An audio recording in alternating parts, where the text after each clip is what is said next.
Bonjour, bon après-midi ou bonsoir, tout dépend de l'heure à laquelle tu écoutes ce podcast. Nous revoilà dans une nouvelle édition de Happy Mama, cette plateforme d'échange entre femmes africaines, aspirant des dames équilibrées, disciplinées, épanouies dans leur rôle de femme, maman, partenaire et travailleuse. Si c'est ta première fois sur cette chaîne, je te souhaite la chaleureuse bienvenue. Et si tout ce que nous faisons t'intéresse, nous te prions de liker et partager le podcast. Pour recevoir des notifications à chaque fois que nous postons un nouveau contenu, priez de cliquer sur la cloche de notification.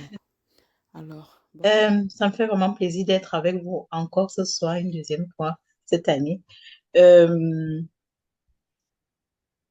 C'était pas facile pour moi, j'ai dit à Rolly, malheureusement, ça s'est coïncidé avec un autre rendez-vous que j'avais, mais j'ai réussi à être là ce soir et ça me fait déjà très plaisir de vous revoir et de partager, de venir en échange avec vous sur notre thème du jour qui porte sur, euh, une fois de plus, la santé mentale et qui a été intitulé astuces pour prendre soin, pour en prendre soin, also prendre soin de notre santé mentale.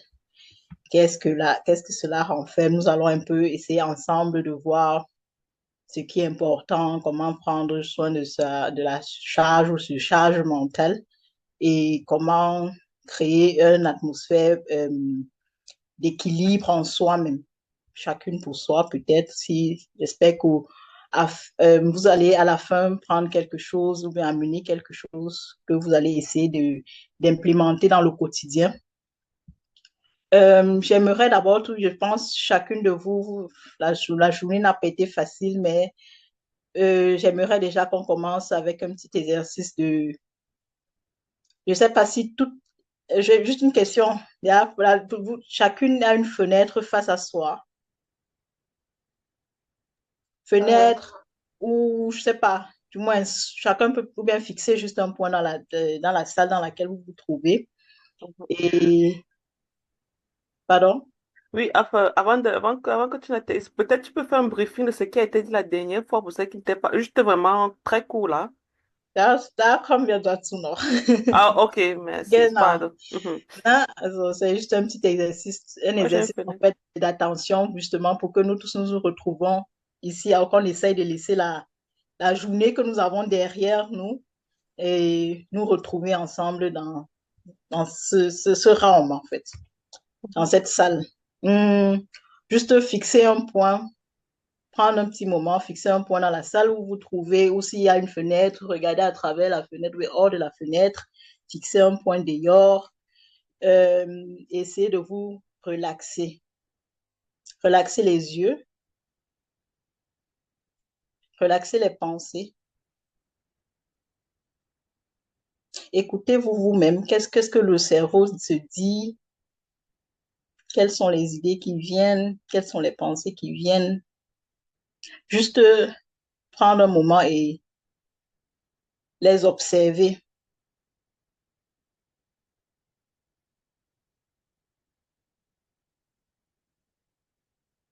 Comment vous vous sentez? Comment a été la journée? Il y a trop de pensées dans la tête.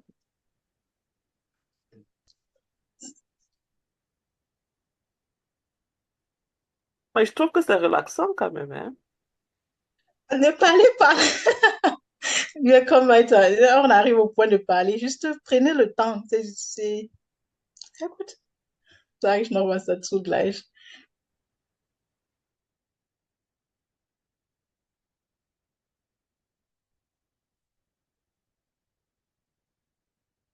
Essayez tout lentement de revenir dans la salle dans laquelle nous nous trouvons présentement, ou bien chacune de vous d'abord, et ensuite retournez vos pensées vers l'écran vers lequel vous êtes fixé.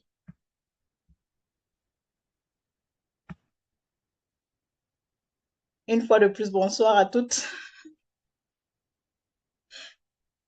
J'aimerais que vous faites chacune ouvre son micro et si possible, dit comment est-ce qu'elle va, comment elle se sent, l'une après l'autre. Moi, fatiguée.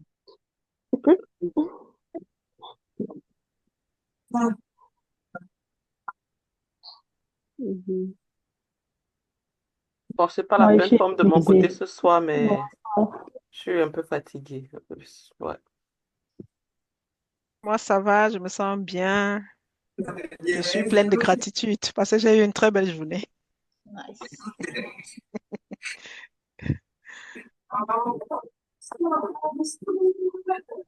Je suis contente d'être vendredi. Soir, soir.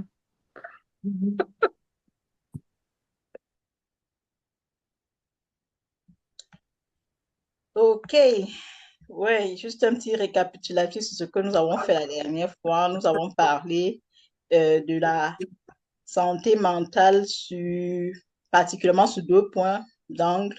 Le premier point, le premier point, c'était la santé mentale en tant que surcharge du quotidien euh, et la santé mentale en tant que maladie. À quel moment est-ce qu'on parle de maladie? À quel moment est-ce qu'on parle de surcharge? Et aussi, c'était important, du moins, on a parlé de l'importance pour la femme. Pourquoi est-ce que c'est important d'en parler même, et surtout pas chez les femmes, parce que justement, la prévalence est très haute. Il a été, bon, les études montrent que, par exemple, les dépressions, les anxiétés sont plus élevées chez la femme que chez les hommes.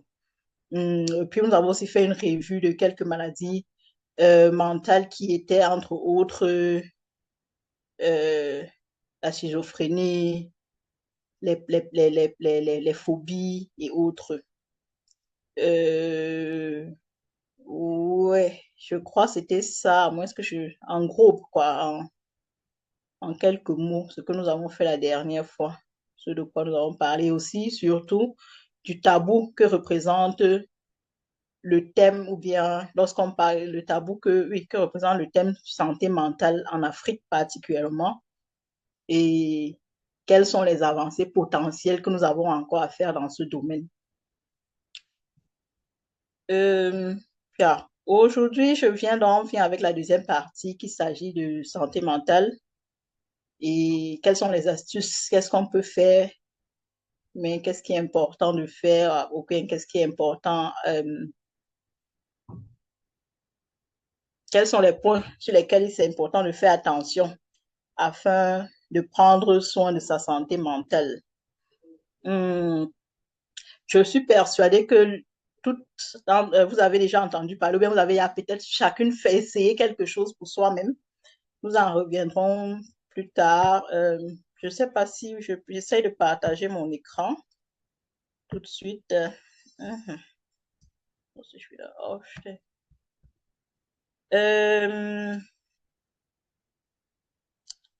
justement, je pense que j'ai le même problème qu'Aurélie tout à l'heure parce que j'ai préparé une petite vidéo, mais malheureusement, j'ai oublié que certainement c'est possible de jouer la vidéo, vous la voyez, mais que vous n'écoutez pas, que vous n'ayez pas de son.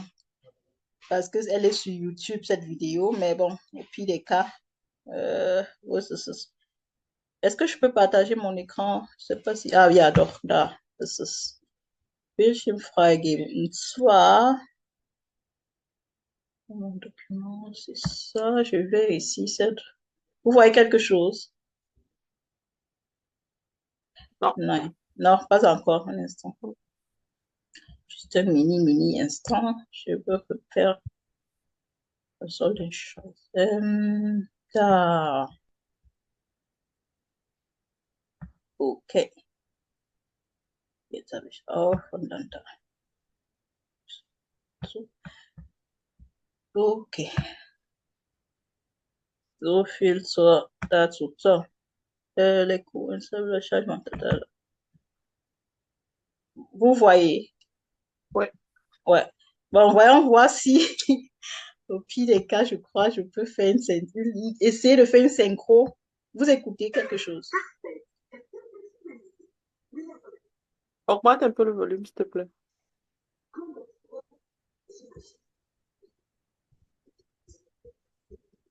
Vous écoutez? Ouais, Non, ok. pas du tout. Non, on n'écoute pas. Dann mache ich dann. Tu as quelque chose à nous dire. Oui, attendez. Ah, je m'étais noté pour pas oublier. Comment faire pour partager la charge mentale avec mon On mari? écoute. Après 3 enfants, c'est moi qui m'occupe de tout. Le coup classique. Tu deviens maman, ton mec en profite, il te prend ainsi pour sa mère. Alors je fais comment? Bah, c'est simple, tu fais comme tout le monde, tu gueules. Ah, tu crois? Acheter un cahier 90 pages, 180 grammes à gros carreaux. Il fallait acheter un cahier spirale 190 pages, 90 grammes à petits carreaux. Bah, ça va, hein. Il y a des choses plus graves dans le monde, hein. Des krachs boursiers, des pandémies, des guerres. Oh. Mais tu vas expliquer à ton maître qu'il y a des krachs boursiers, des pandémies, des guerres, ok? Alors ces petits carreaux, là, je vais les mettre... C'est sûr que tu gagnes une réputation d'hystéro, mais bon, ça détend un peu quand même. Votre mari serait sûrement enchanté de vous rendre des services. Il faut juste apprendre à demander de l'aide. Ah, mais c'est ce que je fais. Tu te rappelles que demain matin, tu dois demander à l'école s'ils ont retrouvé le manteau de César. Et je t'ai laissé un post-it sur la porte d'entrée pour que tu n'oublies pas. Oui, oui. Non, parce que la dernière fois, Ça va aller. Ça va aller.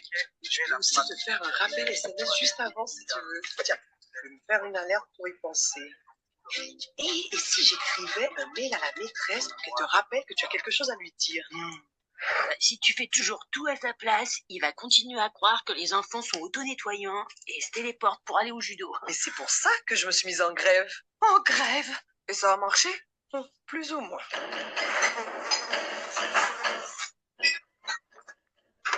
Parfait. Oh, j'ai compris. Oh, Il y a un côté qui lave, il y a un côté qui gratte.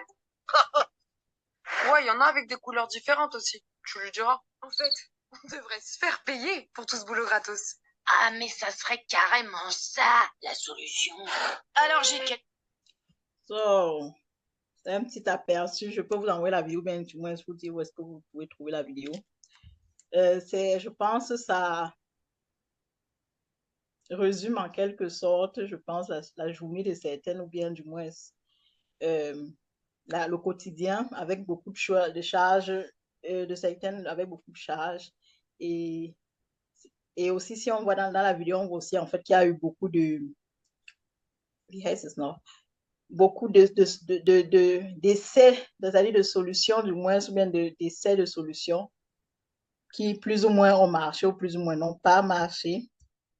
Et c'est de ça en fait qu'il s'agit. Il s'agit de savoir qu'est-ce qui est important lorsqu'il s'agit de ma santé mentale, qu'est-ce qui est important pour moi, comment est-ce que j'aimerais affronter les situations du quotidien pour que peut-être, bien du moins, qu'est-ce qui est du moins, pour que ça puisse avoir un impact minimal sur ma santé mentale. Nous allons là commencer sur le plan personnel. Qu'est-ce que je peux faire? Il s'agit d'abord, là on parle de psychoéducation, c'est-à-dire comprendre déjà qu'est-ce que la santé mentale, ce qu'on a déjà eu à faire, comprendre, mais apprendre à détecter même déjà chez soi-même quand est-ce qu'on est en surcharge mentale. C'est la base en fait, c'est-à-dire que tant qu'on ne sait pas que nous sommes en surcharge mentale, c'est difficile de faire quelque chose contre. Allons sur la base, hein, on n'est pas encore en base prophylactique, est-ce mal, il y a problème, comment connaître le problème, s'il y a problème ou pas. Ce qui est souvent aussi important, c'est faire des trainings ou bien des exercices basés sur l'attention. C'est-à-dire, à peu près un peu l'exercice que nous avons fait dès le départ. Comment est-ce que se concentrer sur le moment présent, être plus attentif de ce qui se passe autour de nous,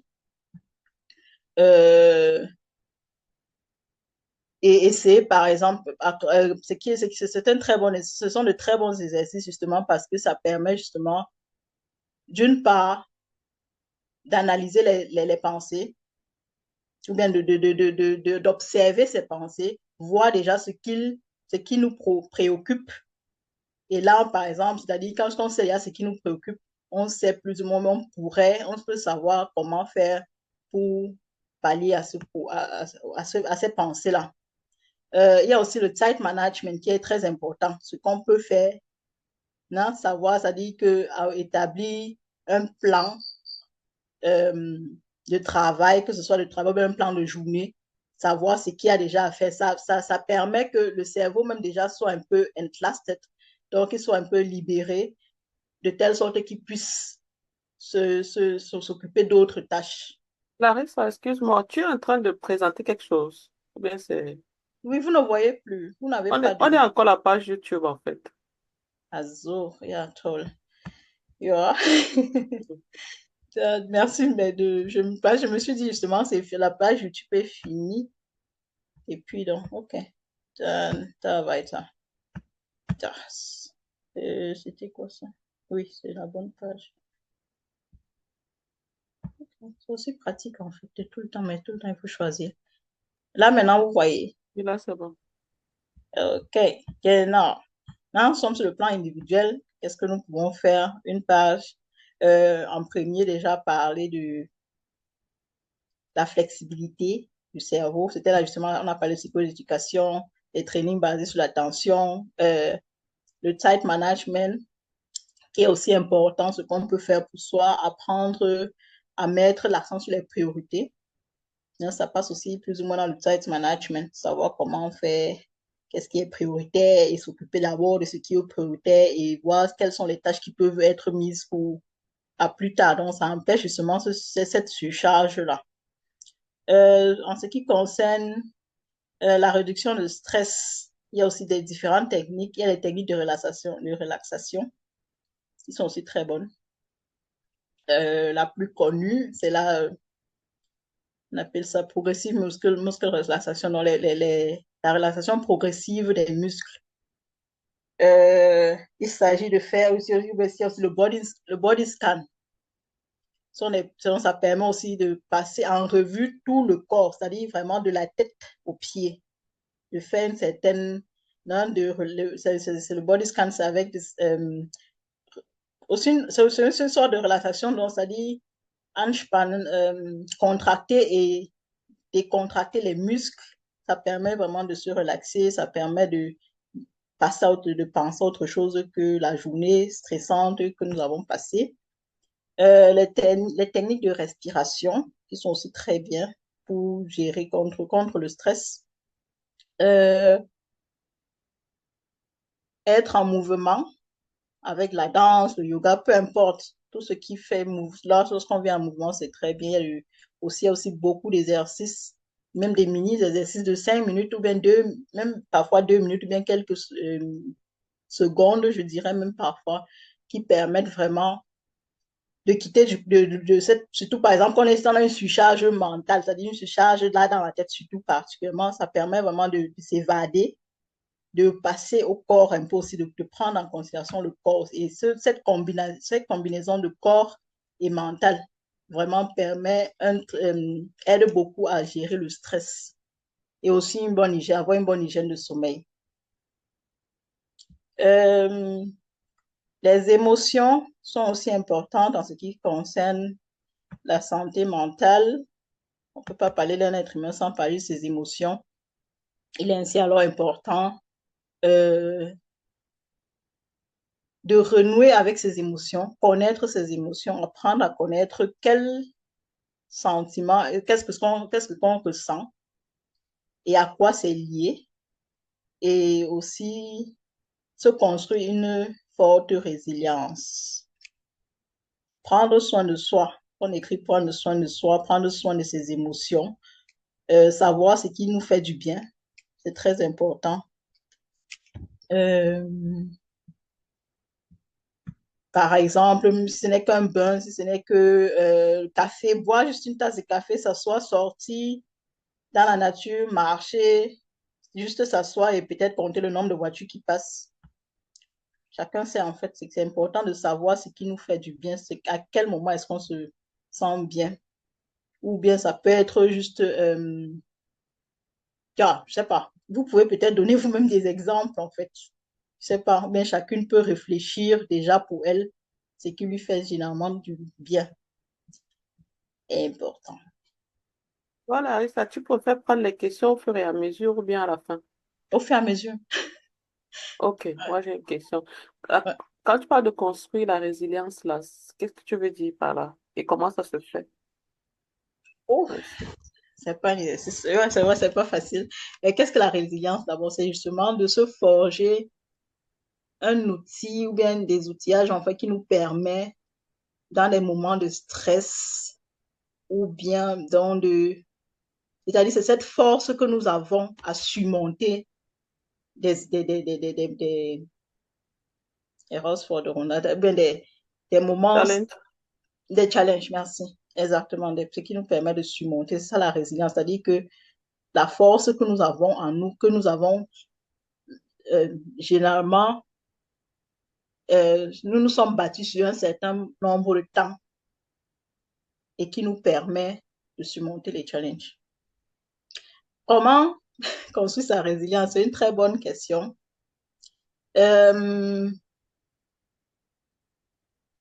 Généralement, c'est très important, comme je dis, tout ce que nous citons ici, là, en fait, c'est-à-dire que tout ce qu'on a vécu déjà et comment nous avons permis, et ce qui nous a permis de surmonter les situations forme déjà notre résilience. C'est-à-dire que en nous, c'est déjà, ça s'inscrit en nous. C'est-à-dire que pour une situation lambda que nous avons déjà eu à vivre et que nous vivons encore présent, peut-être dans le présent, le fait d'avoir déjà vécu et de l'avoir surmonté une première fois nous permet, bon, donc ça dit que la probabilité que nous la surmontons encore aujourd'hui est déjà inscrite en nous. Et c'est ça que nous appelons résilience, en fait. C'est-à-dire que c'est cette force interne que nous avons qui permet de construire notre résilience. Comment la construire? Comme je dis, c'est sur un bon bout de temps. Essayer de savoir et se connaître soi-même. Connaître les challenges que nous avons vécu, qu'est-ce que j'ai pu. On va revenir là aussi avec les ressources, en fait. Connaître ses ressources, ce qu'on peut einsetzen. Tout ça, ça nous fait la résilience. Merci. Ouais. Il y a des Je questions. je peux ajouter un truc par rapport à la résilience que j'ai récemment appris aussi. Et juste pour ajouter ce que Mama Larissa a dit, ce n'est pas uniquement dans le futur, le présent, mais aussi dans le passé, le présent, mais également le futur, se préparer à l'éventualité que quelque chose va arriver qui va nous forcer à être résilients. Oui, c'est ce que je disais tantôt, ça s'inscrit de telle sorte que ce qu'on a vécu s'inscrit en nous et nous permet justement de surmonter les prochains challenges, surtout lorsqu'ils sont similaires. C'est-à-dire que les forces que nous avons accumulées au bout des années, bon, quand ils sont similaires, c'est vrai que ça, une situation X vécue, surmontée, peut être aussi déjà un sous-bassement pour une autre situation, en fait. De telle sorte que cette situation que nous avons surmontée nous permet aussi de surmonter une autre situation similaire ou même totalement différente, même dans le futur, vraiment. Ça s'inscrit en nous, en fait. Et c'est cette force que nous avons intérieurement, que nous appelons résilience. Tout ce qu'il faut vraiment on s'assure qu'on est surmonté, parce que souvent on pense l'avoir surmonté, mais après, c'est pas forcément comme ça. Ja, genau. Non, mais bon, c'est-à-dire que si je ne suis pas morte de quelque chose, c'est-à-dire, je ne sais pas trop Ah quel bon? exemple prendre, c'est-à-dire que quelque part, mon être, c'est déjà, a déjà confronté, le fait d'avoir confronté déjà quelque chose qui ne nous a pas tués, que je dis, donc ne nous a pas mis à terre complètement. Nous donne, même c'est minimal, c'est-à-dire qu'il y a minimal, le cerveau enregistre déjà ça comme une certaine résilience, une certaine force que nous avons eue, qui va nous permettre dans le futur, peut-être pas de là, même si on ne l'a pas surmonté. Et c'est pour ça que je voulais revenir avec une autre chose qui est bien pour la résilience, travailler le soi dans les thérapies, dans les conseils. Donc, ça permet justement de fortifier, de voir même déjà peut-être quelle situation on pensait avoir surmonté et se rendre compte que non, mais pas en fait totalement, mais le fait justement de l'avoir déjà vécu, c'est déjà important aussi pour la résilience. Oui, Aurélie. C'était juste un peu plus complété. On avait eu une dame un auteur originaire du Ghana, elle avait fait un livre et elle avait présenté vraiment tout ce qu'elle a traversé dans la vie. Et on se retrouvait encore en train de parler de résilience. Et elle disait vraiment que En fait, c'est comme une carapace qu'on construit avec le temps, donc d'une certaine façon.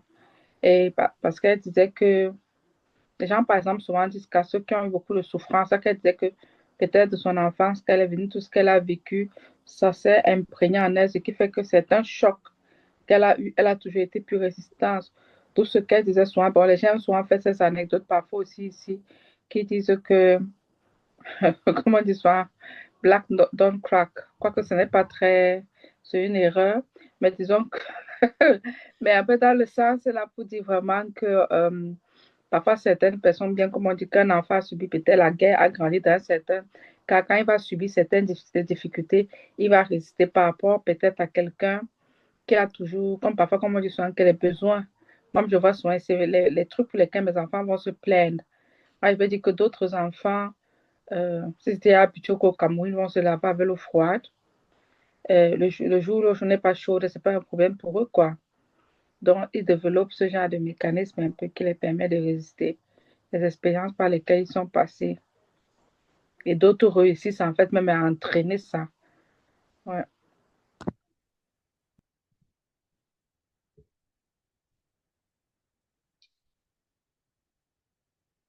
Mhm. Pour les questions ou bien des remarques, tout ça. Euh, il y a, s'il n'y a pas de questions, s'il n'y a pas de remarques, les techniques de, j'ai un peu mis une loupe sur les techniques de respiration. Les exercices de respiration contrôlée peuvent avoir des avantages pour la santé respiratoire, cardiovasculaire, mais aussi contribuent à réduire les symptômes du stress, de l'anxiété, de la dépression. La respiration lente peut favoriser la relaxation et le bien-être psychologique. Qu'est-ce qu'on entend par respiration contrôlée? Ça dit que ce n'est pas une respiration normale. Ça dit que généralement, nous tous, nous respirons. Ça dit, mais il s'agit d'apprendre des techniques qui permettent de respirer consciemment. Donc, on respire consciemment dans une certaine, il y a la cadence, la régularité, autant de choses qui, concernant l'anxiété, justement, nous fait, par exemple, par exemple, ça nous fait switcher, en fait, c'est-à-dire que la concentration n'est plus sur, par exemple, la pensée qui nous obsède, mais le fait de respirer, déjà, ça détourne l'attention sur une autre partie du corps, sur un autre exercice, c'est tellement bien. C'est pour cela que il y a une technique de respiration que j'aimerais faire avec vous, si vous êtes d'accord, pour celles qui veulent bien. Ok, je peux d'abord, je peux faire juste montrer en fait comment ça va, et puis par la suite encore vous dire ce qu'il faut faire.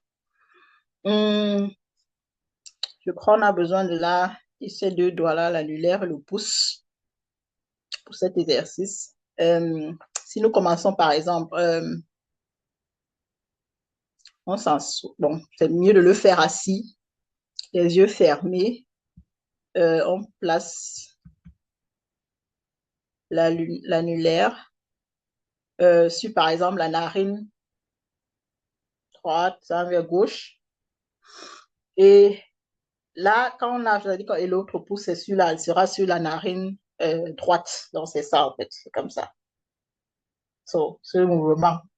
L'un, donc, ce sera un wechsel, un changement d'abord. Voilà. C'est ce mouvement, justement, que nous allons faire tout de suite. Ce qui est important, c'est lorsque, par exemple, l'annulaire, il est posé sur la narine gauche.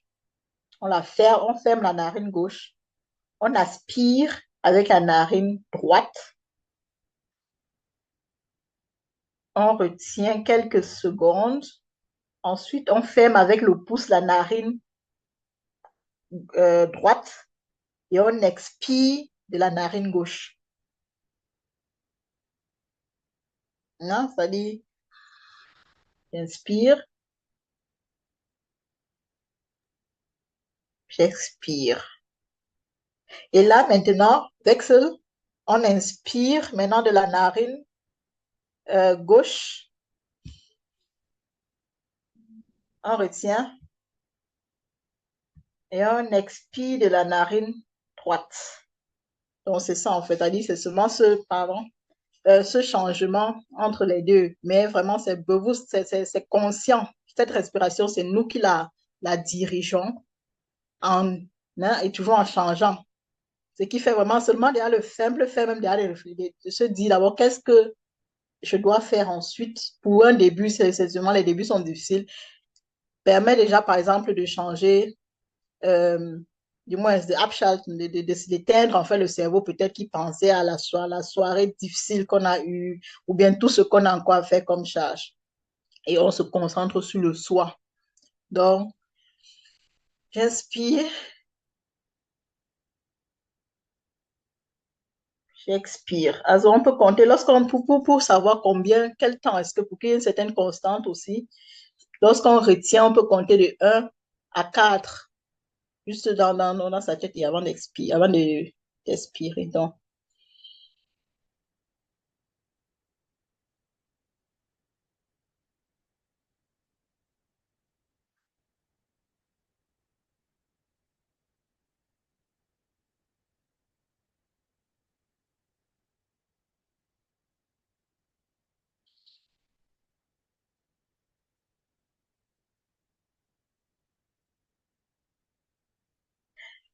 cet exercice, on peut le faire environ 1 minute, 2 minutes, au fur et à mesure qu'on est traîné et tout ça. Il faut un certain entraînement.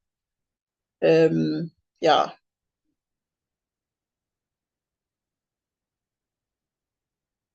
Donc, disons, puis madame, hein, c'est comme si avec au début, peut-être 1 minute, 2 minutes, augmenter au fur et à mesure, peut-être le faire, si possible, même pourquoi pas 15 minutes, si possible. Ce serait déjà très bon. Ça veut dire on a pris 15 minutes pour s'occuper du soi, en fait, de soi et améliorer au-delà des problèmes, hein, au-delà de la charge mentale ou bien de stress et autres, on a quand même aussi amélioré la respiration et sa santé cardiovasculaire. On le fait à quel moment? Quand on se sent peut-être trop chargé, ou bien quand on se sent stressé, ou bien... Quand on se sent stressé, oui. Hein, quand on sent un stress qui vient nous, ben, disons, tu as un travail, tu sais que bon, j'ai peut-être 10 tâches à faire, ou bien disons, j'ai déjà un rapport à écrire. Et je sais que écrire, par exemple, ce rapport va me stresser. Je le fais, peut-être au début. Je commence avant de m'asseoir devant mon rapport à écrire là, je le fais. Et peut-être, si pendant qu'on écrit, on se rend compte que, OK, on n'avance pas, on peut encore le faire. C'est-à-dire que juste 1 minute, ça c'est bon, parce que ça permet aussi de réguler la respiration, de revenir, hein, et peut-être oxygéner aussi le cerveau. Il faut savoir aussi que une bonne respiration permet aussi justement d'oxygéner le cerveau. Ouais.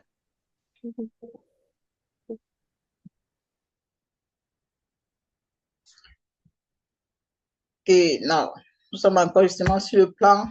Alors là, désolé, c'est écrit en allemand. Bon, pour ceux, je ne sais pas s'il y en a que je dis qui ne sont pas de l'Allemagne, mais bon, je n'ai pas vu autrement. Mais je peux trouver autrement. Sur le plan individuel, on voit une pyramide là, en fait. C'est-à-dire que c'est la pyramide, je dirais, c'est la pyramide qui mène en fait à ce que nous recherchons tous. C'est-à-dire que c'est cette force personnelle, la reconnaissance, bien reconnaître ses propres forces, reconnaître ce qui est important pour soi. Et certains éléments dont nous avons très souvent besoin de forger, qui aussi, par ricochet, renforcent notre santé mentale ou bien renforcent euh, notre personnalité aussi.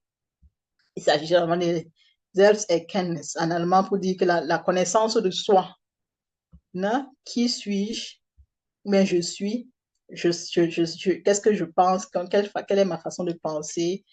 Quels sont les sentiments? Qu'est-ce que je ressens? Comment est-ce que je ressens? C'est important de le savoir. l'acceptation de soi-même, qui est aussi très important parce que quand on ne s'accepte pas déjà, c'est difficile aussi que les autres nous acceptent. Et accepter, c'est-à-dire que je suis OK, je suis qui je suis et pour moi, c'est OK, c'est accepter ainsi. L'amour propre, très important. Si forger son amour propre, c'est important, même pour sa santé mentale. Parce que même en allant, ça dit que en faisant face à certaines situations, bien dans la société, face à la société, nous sommes plus forts lorsqu'on s'aime soi-même. Et c'est quand on s'aime soi-même qu'on apprend aussi bien, qu'on prend soin de soi-même. Zelf Vertrauen, c'est-à-dire confiance en soi, connaître mes capacités, connaître ce que je peux, connaître quelles sont mes forces. Ça nous permet aussi vraiment d'attaquer le quotidien. C'est-à-dire que la sûreté, être sûr, hein, se faire confiance, être sûr de soi. Et tout ça, tout ceci mène vers la vers la Selbstwirksamkeit, c'est-à-dire que c'est la m'échappe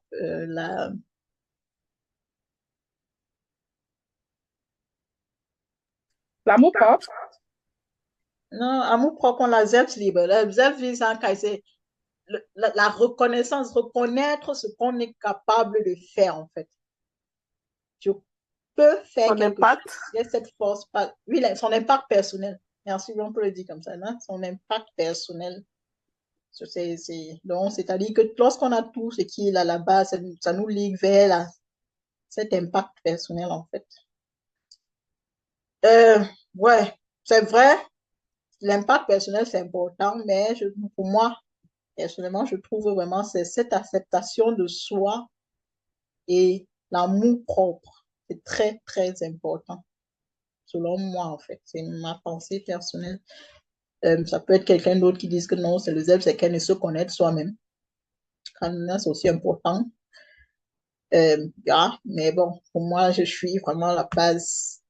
La base de tout, pour moi, ce serait en fait l'acceptance de soi.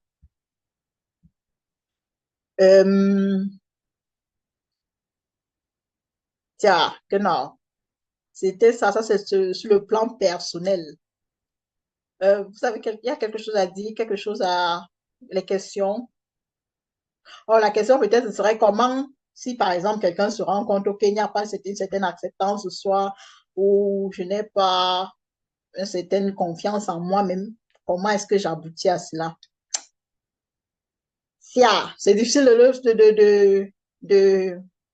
on dit comment en français, de résumer ça en 2 mots là maintenant, parce que c'est un travail ce soir qu'il faut faire pour pouvoir, si l'un de ces éléments manque, est manquant, c'est un travail ce soir qu'il faut faire. Et si c'est possible de le faire seul, c'est bien, mais pas de préférence, me fait l'honneur, c'est-à-dire que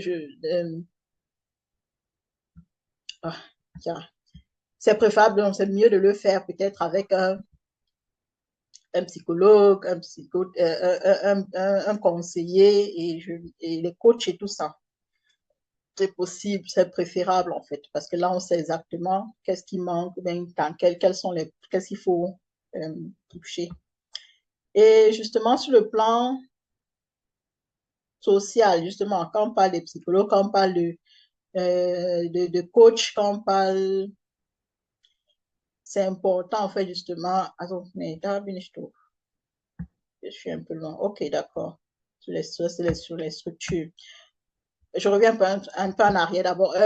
Voilà, sur le plan social, qu'est-ce qu'il y a à faire? Comment peut-on prendre soin de soi, puisque nous sommes des êtres qui vivons en société? Comment prendre soin de soi sur le plan social? Qu'est-ce que le social peut nous apporter?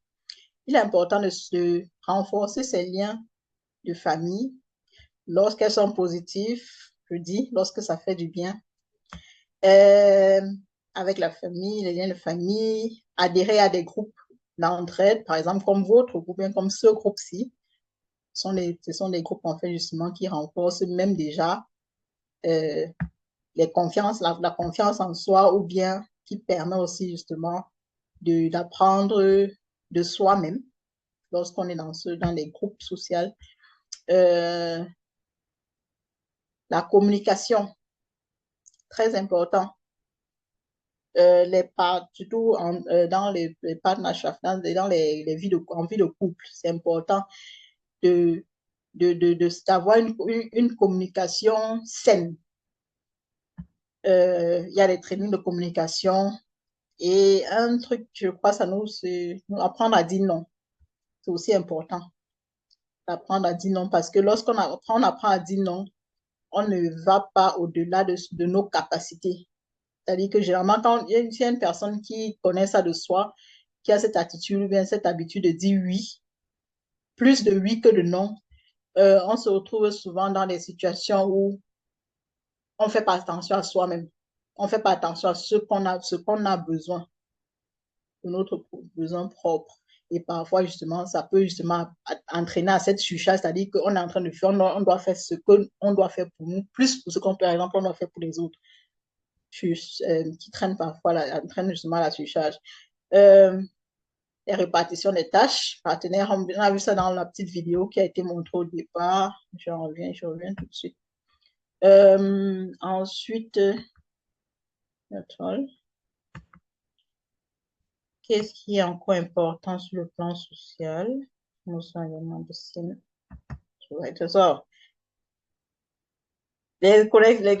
Les émotions, encore sur le plan aussi émotionnel.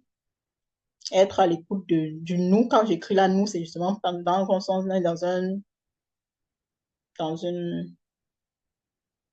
lorsqu'on a un conjoint, lorsqu'on est en couple, en fait, apprendre à comprendre et accepter aussi les émotions dans le couple. C'est aussi une façon de prendre soin, mais du moins, de prendre soin de sa santé mentale.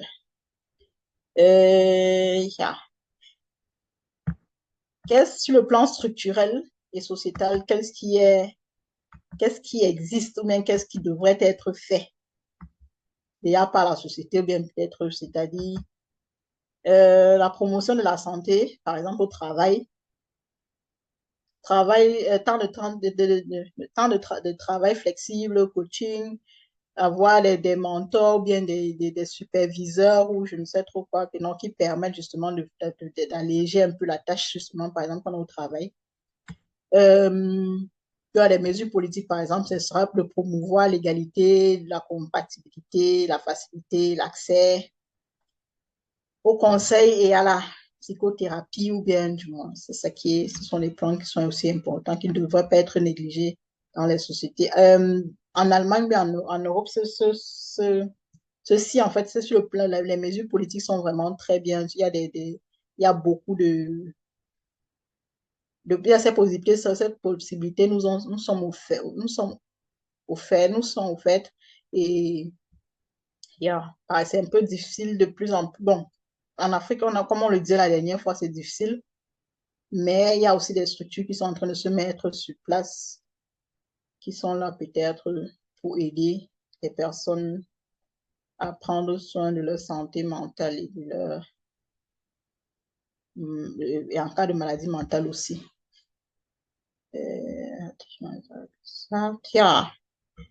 So im Groben und Ganz, je parlais tout à l'heure de ressources. C'est aussi qui est très, très important de savoir, c'est-à-dire de reconnaître quelles sont les ressources, c'est-à-dire sont les outils que nous possédons, qui peuvent nous permettre de surmonter des situations stressantes.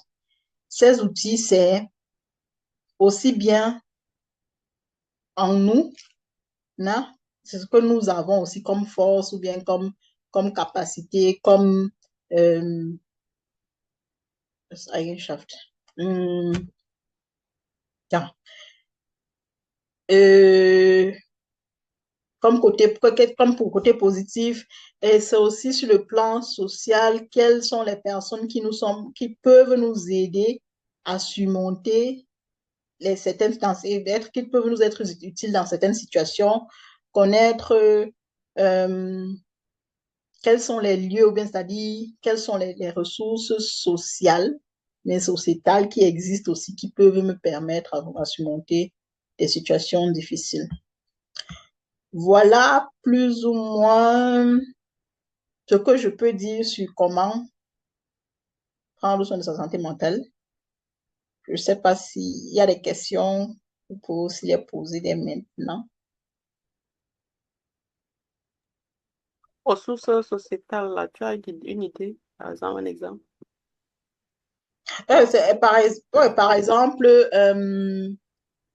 si vous êtes affilié à on appelle quoi, une salle de sport, c'est une ressource que vous avez. C'est-à-dire que là, je sais que je pars là à la salle de sport quand je me sens stressée. Là, cette salle-là, en fait, c'est ce qu'on appelle ressources sociétales. Je dis ça, j'appelle ça comme ça. C'est une ressource sociale que nous avons, que nous pouvons utiliser. Ça peut être un restaurant, ça peut être un lieu de rencontre avec d'autres personnes. En termes de lieu, très souvent, bien ce qu'on appelle social network. Ouais. Oui. Oui, oui. Oui, merci encore. Je voulais dire, bon, là, on a parlé en fait de la santé mentale en général. Mais maintenant, comme la dernière fois, on avait parlé de la santé mentale et on avait aussi parlé, on a ici évoqué le, le, le sujet encore le plus tabou dedans, c'est-à-dire les maladies mentales. Comment donc prendre soin de sa santé mentale quand on a, par exemple, des antécédents de santé mentale dans la famille?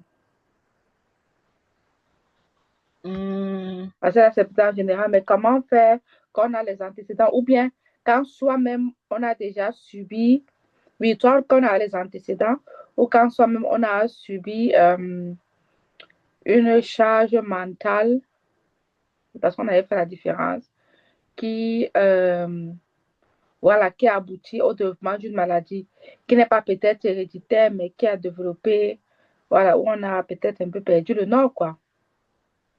Comment prendre soin de sa santé mentale ou bien de soi, Oui. Hein? Oui, comment prendre donc, Lorsqu'on est par déjà... exemple, oui, si on a les antécédents, moi, on n'a jamais été, mais on sait qu'il y a des antécédents. Comment prendre soin de sa santé? Parce que, bon, ce qui est héréditaire, ce n'est plus peut-être, en fait, c'est toi qui connais.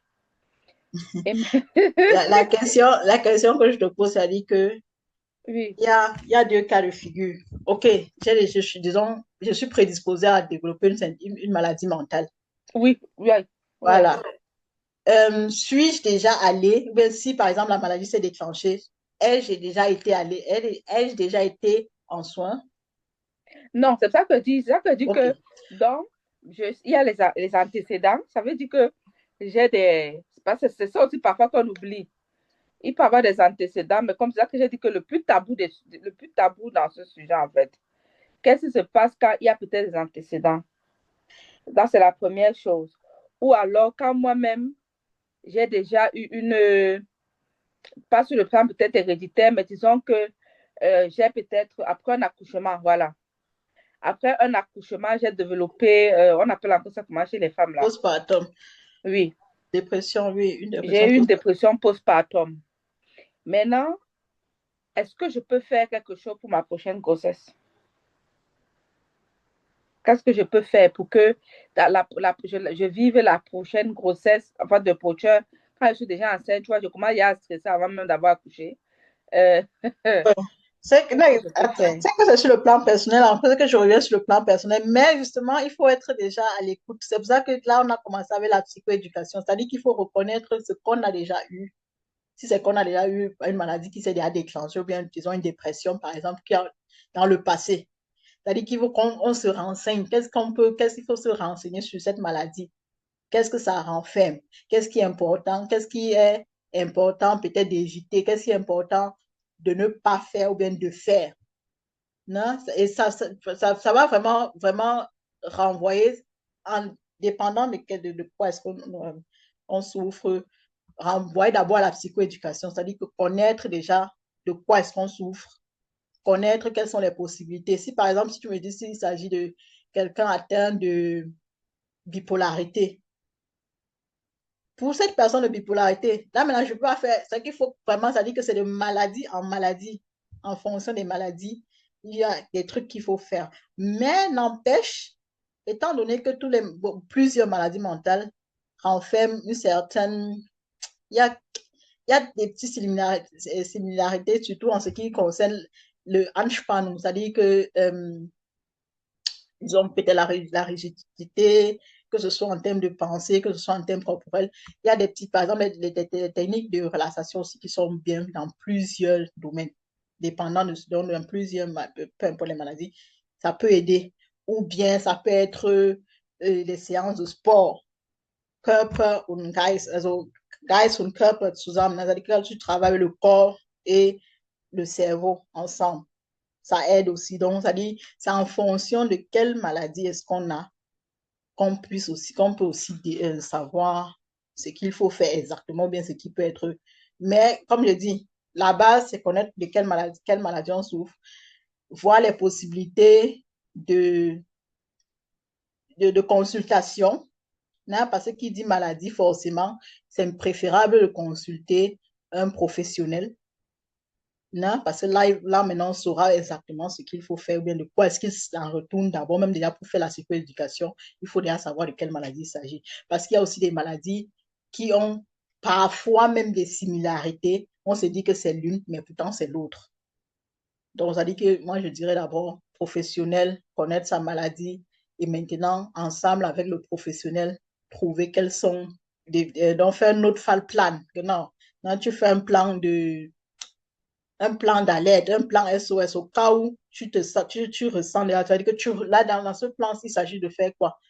Reconnaître les signes annonciateurs, savoir ce que je peux faire lorsque ce signe se montre, se présente et non l'autre signe. Ou bien lorsque c'est l'autre signe, donc il y a des signes parfois qui sont prompts à être palliés par des exercices ou bien par des thérapies spécifiques. Donc, autant de choses. Je ne sais pas si ça répond à ta question. Ouais. Je vais d'abord laisser peut-être les autres. S'il y a d'autres questions, sinon moi j'ai encore plein de questions. Donc, ça répond à ta question d'avoir Ça va répondre à la question d'abord. Ok, d'accord. Maman, envoyez les questions shootées. On va bombarder la réponse. C'est ce que je m'attends, c'est ce à quoi je m'attends plus ou moins. J'ai vraiment fait ça un peu global parce que c'est qui fait aussi important de dire, c'est aussi de personne à personne. Je peux vous donner des techniques. Par exemple, les techniques de respiration sont des choses que chacun peut essayer de faire même pour soi-même. Mais aussi établir des plans, on ne peut faire qu'établir un plan personne par personne. Non, c'est difficile de dire, venir ici, je vous dis, ok, faites ça, faites ça, faites ça, faites ça. Non, c'est unmöglich. Parce que si par exemple, moi, je fais le yoga, quelqu'un d'autre va se préférer sortir et courir. Donc, c'est-à-dire que ça dépend de ce qui, non, c'est autant de choses. Donc, c'est un peu gros, globalement, en fait. Oui. Mais il y a aussi quelque chose qui se passe souvent, bon, quand on parle de la santé mentale. Tu as parlé de la bipolarité, par exemple. Bon, est-ce que quelqu'un qui est bipolaire sait qu'il est bipolaire? Moi, c'est même là le problème, en fait, parce que je pense que cette histoire de santé mentale, c'est que les gens ne se rendent même pas compte, en fait. Les gens ne savent même pas. Je ne vais pas bien, je suis en train de déconner. C'est Surtout les vraiment maladies, là même là. c'est ça. Donc, comment détecter ça? Comment reconnaître ça en moi jusqu'à je Voilà. suis consciente que là, je ne vais pas bien. Là, ça ne va plus. Il faut Ou que je bien est-ce que consulte. la famille, bon, comme les mamans viennent de différents côtés, là, un d'abord, est-ce que, comme tu as dit cas par cas, prenons la bipolarité, est-ce qu'un bipolaire peut savoir? Je m'appelle que moi, je suis fan des films géants, pour ceux qui me connaissent. Il y avait une de mes deux stars qui avait, évidemment, elle était allée sur les réseaux et c'est là où moi j'ai connu la bipolarité. Parce que elle avait accusé son mari sur les réseaux sociaux, les gens l'accusaient de vendu et après elle s'était fait soigner. Elle a fait, comment on dit, awareness sur le sujet. Et c'est là où j'ai entendu parler pour la première fois de la bipolarité. Et j'ai trouvé ça dangereux parce que les gens l'ont aussi cru, puisqu'elle était une star et les gens l'aimaient bien. Les gens ont dit que son mari, là, soit il est sorcier, soit. Bref. Donc, est-ce que vraiment le bipolaire peut? Et maintenant, si le bipolaire Donc, comment savoir, comment l'entourage lui-même peut savoir? Parce que nous aussi, on est en Afrique, on dit tout que c'est la société, c'est la grand-mère du village qui a fait ceci. Donc, comment, je ne dis pas que la société, après, ça c'est autre chose, mais comment reconnaître et maintenant, si la famille se rend compte, si on est dans un pays africain, est-ce qu'il y a des réglementations pour faire, dont la personne ne se rend pas compte, mais nous, la famille, on se rend compte, est-ce qu'on peut l'amener se faire soigner? Et maintenant, comment le faire aussi en Europe? Parce que, bref, si tu connais, l'Afrique a ses choses, l'Europe a ses choses, parce que là, c'est la société. Ça aussi, c'est une question que moi j'ai.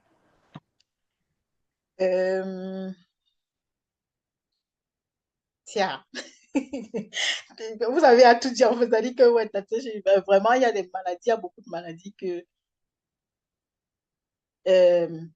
entre autres, la bipolarité, c'est justement quelque chose que la personne ne reconnaît pas lui-même.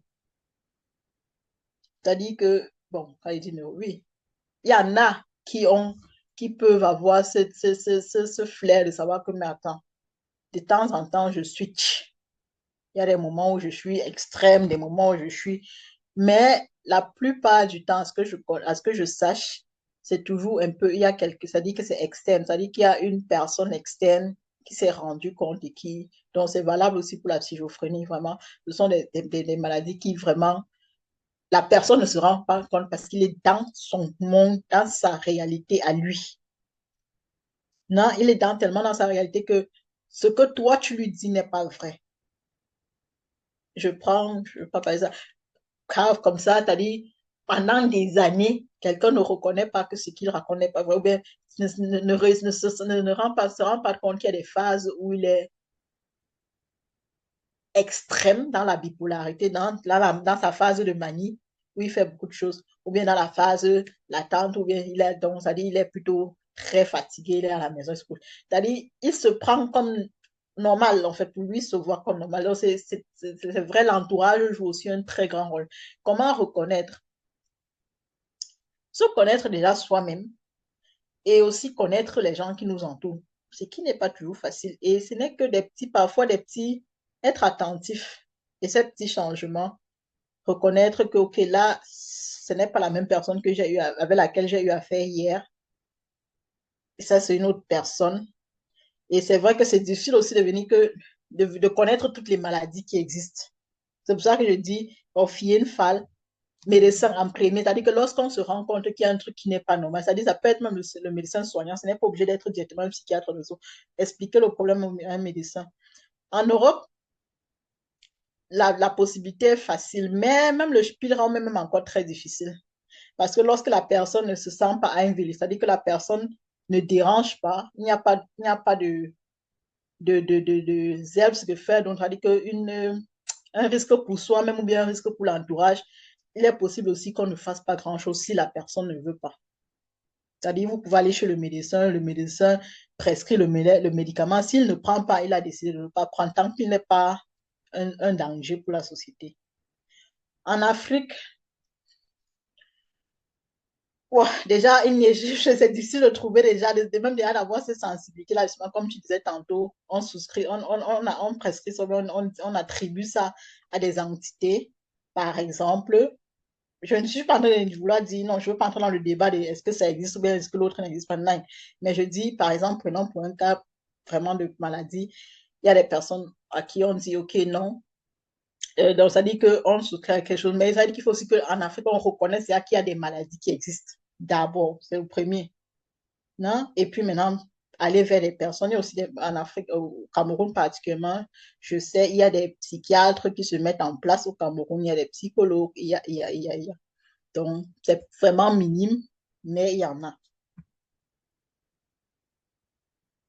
Ça répond aussi un peu à la question, peut-être trop vaguement, mais vraiment, comme je dis, c'est tellement sensible, c'est un sujet sensible, c'est un sujet... Tiens, on dit quand la personne lui-même n'est pas prêt à reconnaître qu'elle ne reconnaît pas sa maladie, il est difficile de faire quelque chose. C'est aussi ça. Et on va donc prendre Corinne, ensuite Céline. Ok. Déjà, Maman Larissa, merci beaucoup pour ta présentation. Je pense qu'elle a été très bien faite. Tu as touché beaucoup de points où d'ailleurs, je me suis reconnue. Moi, j'ai pas une question, j'ai juste envie de partager mon expérience. Alors, quand j'étais à la fac, Ton je son a un souffrais petit de... souci, Corinne. Je sais pas si c'est moi. Ça grille un Ça peu doit être là. ses écouteurs, peut-être. Ça, c'est un peu Ah, change. ok. J'enlève. Essaye un peu Essaye un ça. peu, s'il te plaît. Là, ça va mieux. Oui. Oui, on t'entend beaucoup mieux. Mhm. Ok. Donc, je disais merci, Maman Larissa, pour ta présentation. Je pense qu'elle a été très bien faite et tu as touché beaucoup de points très intéressants. Moi, je voulais plutôt partager une expérience. Quand j'étais plus jeune à la fac au Cameroun, j'avais ce qu'on appelle, en anglais c'est OCD, je crois en français ça s'appelle trouble obsessionnel compulsif, TOC, quelque chose comme ça. Mais moi c'était spécifiquement, j'étais très maniaque. Tellement que, genre, la saleté, en fait, c'était comme, je voyais ça comme des trucs qui m'envahissaient, en fait. Tellement que je laissais pas les gens entrer. J'avais ma chambre à l'université, je laissais pas les gens entrer chez moi. Ou bien quand quelqu'un réussissait à entrer, mon cerveau allait en mode, chaque pas que la personne faisait, c'était genre, elle a mis une dizaine de sables, une dizaine de sables. Du coup, quand j'arrivais plus à compter, je te demandais de sortir de chez moi. Et c'était arrivé à un point où je recevais les gens, genre, j'ouvre la porte, j'en trouve un peu, oui, tu veux quoi? Je veux ton cahier de physique, ok, attends, je te donne et tout. Et ce qui était bizarre, c'est que j'aimais avoir les gens autour de moi, mais c'était difficile pour moi de les laisser entrer. Et un jour à l'école, mes camarades disent, on ne part plus chez Sama. Et je dis, mais vous venez pas chez moi, pourquoi? C'est genre, non, tu ne reçois pas les gens, tu ne veux pas que les gens entrent chez toi, on ne vient plus chez toi. Ça m'a fait mal, mais je n'ai pas compris que j'avais nécessairement un problème. Alors un jour, je me retrouve chez une autre amie à moi et on regarde une émission qui parle des maniaques. Et avec mon amie, je dis, mais les gens, s'ils sont fous, hein. Elle me regarde, elle dit, attends, et ça m'a tuée sérieuse. J'ai dit, 8 ans, tu ne vois pas, they're crazy. Et c'est là, justement, maman Larissa, quand tu disais que ton entourage peut reconnaître. Et mon amie me dit, mais ça, c'est toi. Je lui dis, non, ça peut pas être moi. Elle me dit, je te dis, c'est exactement toi. Et c'est à ce moment que, bon, moi, j'avais pas les moyens, et je ne pense même pas qu'à ce moment au Cameroun, il y avait un psychiatre ou quoi que ce soit, de pouvoir embaucher quelqu'un. Alors, je suis allée sur mes genoux et j'ai dit, Seigneur, je sais pas comment faire, mais je veux que tu m'aides. Je veux que tu m'aides à sortir de cette phase-là. Parce que la vérité aussi, c'est que c'est physiquement fatigant. Je faisais tout le temps le ménage parce qu'il fallait que ce soit absolument propre à chaque fois. Et je ne dormais même pas sur un lit qui n'avait pas été fait. C'était difficile. So, la phase où moi j'ai, entre guillemets, commencé à trouver la guérison réellement, c'est quand j'ai eu mon fils d'abord. Et les jouets, les jouets, il fallait que j'accepte les jouets, il fallait que je comprenne que c'est un enfant, il va jouer et ce sera comme ça. Et c'est comme ça que petit à petit, j'ai commencé à retrouver ma guérison.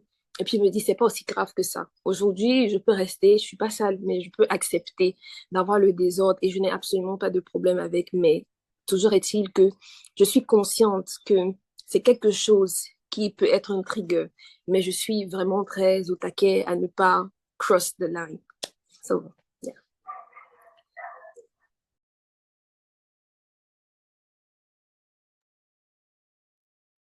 Super. C'était un petit témoignage. Larissa a quelque chose à dire par rapport à ça. Ouais, j'ai quelque Ok. chose à dire. C'est vrai qu'il y avait beaucoup de choses qui me passaient la tête. Déjà, je dis merci que tu sois aussi ouverte en fait sur un thème aussi sensible parce que, mais, hein, comme tout ce qu'on parle de maladie, c'est très sensible. Et ce qui m'impressionne en fait, c'est que tu aies réussi quand même à sortir de là. Je le dis quand même avec force, Ishna, que tu saches pour toi en fait que quand même il y a une évolution, je dirais d'abord comme ça. Et c'est intéressant, en fait, de voir que aussi un travail sur soi, même, même seul, peut aider. Et là, ça dit mais comme c'est la prise de conscience qui est c'est le premier, le premier point, en fait, de savoir, ok, de reconnaître que ça, peut-être pas le déclic de ta camarade, mais par là, tu as reconnu que, ok, peut-être c'est vrai, et peut-être maintenant avec du recul, tu retrouves, tu vois en fait que oui, tu as peut-être je ne veux pas dire problème, mais un petit déficit ou bien quelque chose, ouais. Intéressant. Super. On va prendre Maman Féline.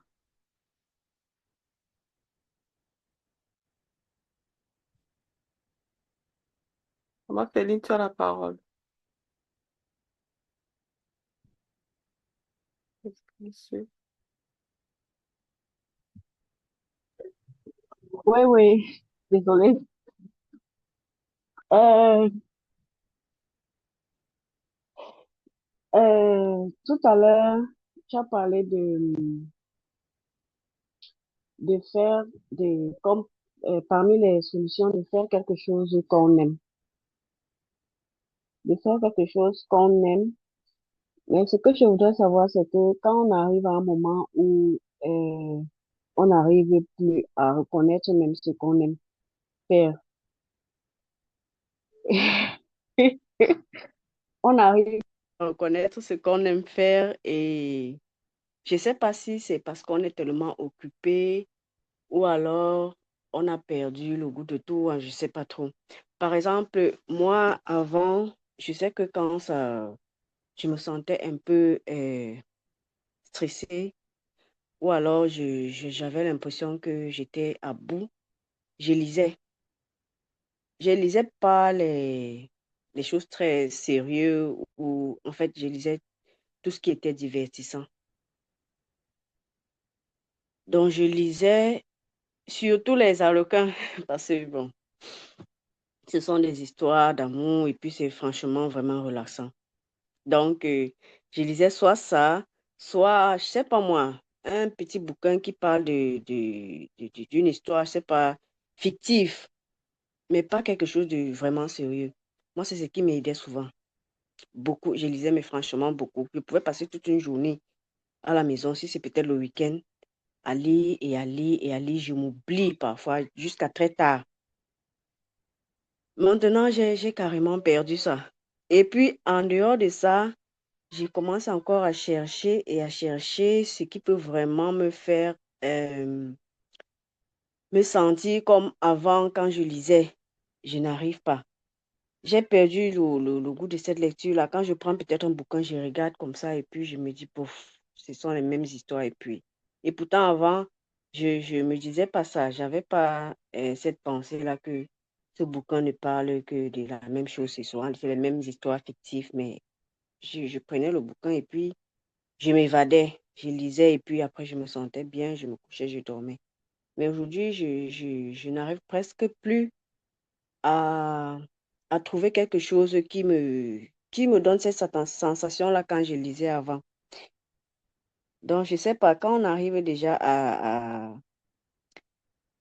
ce niveau-là, que faire? Je ne sais pas, toucher un peu de partout pour voir ce qui est vraiment, qui nous refait plaisir ou bien recommencer ce qu'on faisait avant ou alors, je ne sais pas, comment s'en sortir quand on est déjà à ce point-là. Il y a un million de questions en tête. Euh, Peut-être la question d'abord, c'est de se demander quand est-ce que ça a changé. Qu'est-ce qui était là? Tu n'as pas besoin de répondre là maintenant. Toi-même, juste peut-être des questions à te noter, peut-être à regarder. À quel moment est-ce que tu peux te rappeler de quand est-ce que ça a changé? D'essayer de te rappeler s'il y avait quelque chose, si quelque chose s'est passé, ou bien de te demander, ou bien de dire, bon, je sais pas, tu l'as dit, peut-être qu'est-ce qui peut remplacer, ou bien est-ce que ça doit être encore ça? Est-ce que ça doit toujours être le même intérêt qu'on porte pour les choses? Switch, regardez peut-être, ça peut être autre chose, ça peut être toujours la lecture, mais autre chose. Parce que si tu dis, si la première impulse c'était dit, ah, les histoires sont les mêmes, y a-t-il autre histoire qui peut peut-être réaviver cette envie, cet engouement pour la lecture? Les questions pour toi, c'est, mais une grande, si, c'est un travail aussi sur soi, hein, ça dépend. C'est si on veut prendre ça comme un sujet de base, c'est-à-dire que si tu veux prendre ça pour toi comme un sujet, tu peux travailler dessus, c'est-à-dire que poser les questions, rechercher, essayer, même comme tous les livres de fantasy, toi-même essayer de faire des fantasmes pour toi-même, ou quand j'appelle fantasme entre guillemets, écris même, pourquoi pas? C'est-à-dire voir si c'est en écrivant, en faisant, c'est-à-dire tester autre chose, c'est aussi notre une autre façon de faire, en fait, de trouver peut-être ce qu'il faut pour soi. Même dans, c'est-à-dire rester même dans le même lieu, c'est-à-dire que l'écriture, la lecture, je ne sais pas trop ce qui va encore avec dans le même sens. Peut-être même le dessin, c'est-à-dire que d'essayer de te dessiner même autant de choses, il faut un peu aussi peut-être s'évader et penser autrement. Mais les premières questions à se poser, c'est quand est-ce que ça a changé? Ou bien quand est-ce que j'ai remarqué ce changement? Y a-t-il quelque chose qui s'est passé? Est-ce que ça doit être forcément la lecture? Est-ce que ça doit être forcément la lecture d'Arlequin? Est-ce que ça peut être autre chose? Je m'arrête là. Oui, à un moment donné, j'ai pensé à l'écriture. Mais à chaque fois que je me demande, bon, qu'est-ce qui n'a pas marché ou bien qu'est-ce qui a fait en sorte que ça a changé? La même réponse revient, le temps, le temps. J'ai pas le temps. Je n'ai pas le temps. Peut-être c'est ça en fait. C'est-à-dire, c'est peut-être c'est ce facteur temps. Et Aurélie, je ne sais pas si bon, l'une de vous peut-être peut m'aider quand on dit Gelassenheit. En allemand, c'est comme pour dire cette Le acceptance. lâcher prise. Pardon? Le lâcher prise. Merci. Le lâcher prise. C'est-à-dire que peut-être c'est-à-dire que accepter aussi que les choses peuvent changer. Peut-être c'est ça. C'est-à-dire que pour vraiment venir à bout de ça. Pourquoi tu dis que j'aime ton argent? Pourquoi tu n'as cette réponse? Et ça peut être aussi juste accepter en fait que ce n'est plus ça. Mais je ne veux pas prendre ça, non. Comme si c'est. Là, quand moi, je me dis, ça te pose, ça te tient à cœur. Si tu parles de ça, ça veut dire que quelque part, il y a autre chose. Et qui, pour vraiment. Pour tout trouver, qu'est-ce que c'est, il faut vraiment se poser beaucoup de questions. Il faut beaucoup d'exercices. Et si c'est le facteur temps, il faut comprendre aussi que le facteur temps, parfois dérange, mais peut-être trouver si ce n'est qu'à cause du facteur temps. Même là, au début, on a parlé de site management et que si c'est très important, que c'est un moment que tu prends pour toi, il faut créer ce temps.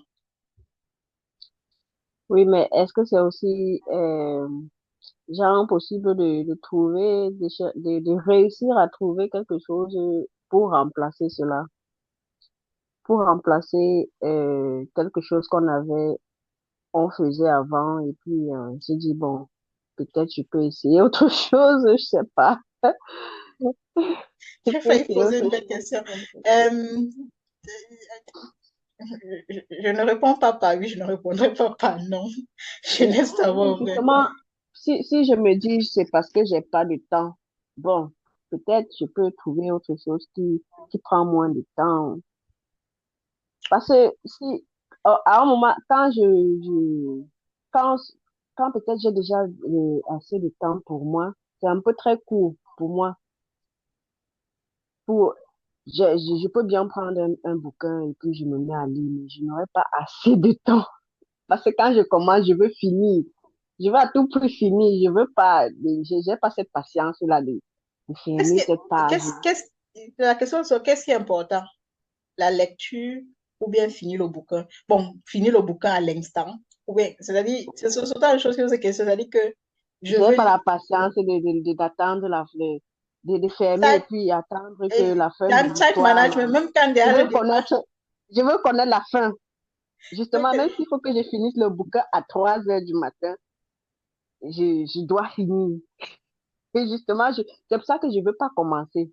Parce que je sais que si je commence, je vais finir très tard. Et si je finis très tard la je le journée suis. qui va suivre ne sera pas une bonne journée. Et puis, je n'aurai pas assez dormi. Mon premier impulse, c'était directement justement lorsque tu racontais justement que time management, hein, c'est la première des choses. Mais ça ne veut pas dire que ce n'est pas autre, peut-être il y a autre chose en fait. Mais là, c'est la première impulse de dire time management parce que prendre un bouquin, le finir, ça demande énormément de temps, même si on lit comme une machine. Ça a quand même un temps en fait. C'est-à-dire que qu'est-ce qui est important? Pour toi, en fait. Trouver quand même dans cette lecture du livre, seulement un livre comme ça, qu'est-ce qui est important lorsque je prends un livre pour lire? Surtout lorsque tu poses le problème ainsi, lorsque tu poses ça ainsi, c'est-à-dire que je n'arrive plus à lire. Si c'est le temps, qu'est-ce qui m'importe? Qu'est-ce qui est important? Le fait de lire quelque chose ou bien le fait de finir à l'instant le bouquin? Est-ce qu'il n'est pas, est-ce que ça ne m'apporterait pas déjà quelque chose de commencer aujourd'hui, d'avoir aussi demain à lire, parce que la lecture m'est importante. Dommage, c'est intéressant. Oui. Céline a terminé ces questions, ou bien tu encore? Mais oui. Ok. Bon, moi, je vais peut-être te donner quelques astuces aussi à la suite de Larissa. Quand j'écoute ton récit, tu lisais certainement, c'est vrai que tu ne veux pas, tu ne veux peut-être pas répondre aux questions maintenant. Je pense que tu étais peut-être seul avant. Le changement s'est amené, la vie de famille, les enfants et tout. Du coup, tu ne trouves plus. C'est ce que j'ai deviné, le temps pour t'asseoir et faire une lecture. Moi, je dis qu'il faut souvent qu'on soit un peu, on apprenne à s'adapter à nos situations de vie. Euh, qu'on sache que la vie, c'est par étapes. Il y a des moments, il y a une phase pour chaque chose. Oui, là, tu étais seul, d'autres personnes sont entrées dans ta vie. Adapte ta nouvelle vie avec ces personnes qui sont dans ta vie, en fait. Euh, comme Maman Larissa disait, avant, tu pouvais lire un bouquin en une journée, mais c'est plus possible. That's a fact. Tu ne peux rien faire par rapport à ça. Tu pourras encore avoir le luxe là, quand les enfants auront grandi. Mais tant que tu as des enfants à bas âge, tu vas devoir seulement de temps en temps te dire, OK, je vais lire 15 minutes aujourd'hui, demain 20 minutes, ainsi de suite. Ou alors, comme tu disais, trouver une autre activité, mais là, cette activité qui tient en compte ceux qui ont, on va dire, perturbé ton, ta, ta méthode avant, ta méthode de relaxation avant. Tu les inclus dans ton quotidien maintenant. Euh, un exemple serait peut-être aller de juste s'amuser avec les enfants, balancer le téléphone, laisser le téléphone à la maison, te concentrer, jouer avec les enfants. Moi, le jeu là, ce n'est pas seulement qu'on est bébé, ça relaxe, ça épanouit. Tu vas voir par exemple des mamans avec un nouveau-né, elle met son enfant dans la poussette, elle va faire sa petite course ou bien sa marche là, tout doucement là, juste pour se libérer un peu le cerveau. Bref, il y a beaucoup de petites astuces comme ça là, mais tu adaptes avec ceux qui sont entrés dans ta vie en fait, à défaut de faire ce que tu faisais avant. Oui. C'est vrai que la gestion du temps, ça a toujours été un problème à Happy Maman. Toujours et toujours. On en a déjà fait des conférences. Peut-être faut encore qu'on en refasse. Eh, Maman Inès. Peut-être faut on en fasse et on en refasse parce que c'est un problème très sérieux. Ouais, c'est une petite astuce que je voulais ajouter. Pour revenir à ma question, j'aimerais savoir, Maman Larissa, jusqu'à quel niveau on sait que ça ne va plus? Parce que, je dis ça parce que ces 3 dernières semaines, j'ai écouté des histoires qui m'ont vraiment fait mal au cœur.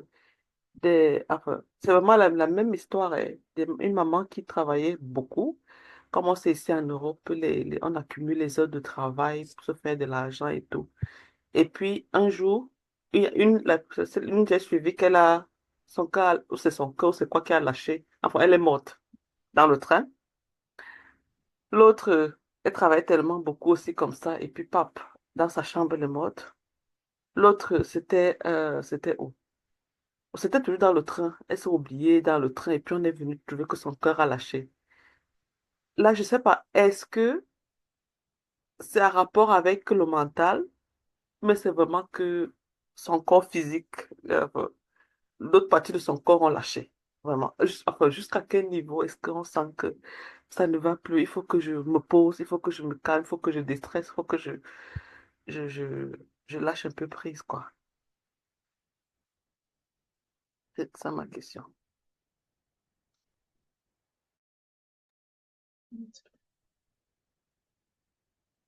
suis perplexe. Je ne sais pas quoi te répondre parce que tu me demandes de faire l'autopsie, en fait, psychologie de quelqu'un qui n'est plus là. Euh, par Enfin, je exemple. veux Cette surtout fois, savoir si tu penses que c'est en relation ça peut, avec la charge mentale. Oui. Et ça si c'est peut. en relation, pour Mais le comme cas où c'est avec la relation, avec la relation avec la charge mentale, jusqu'à quel niveau est-ce que quelqu'un peut détecter que là, ça ne va plus?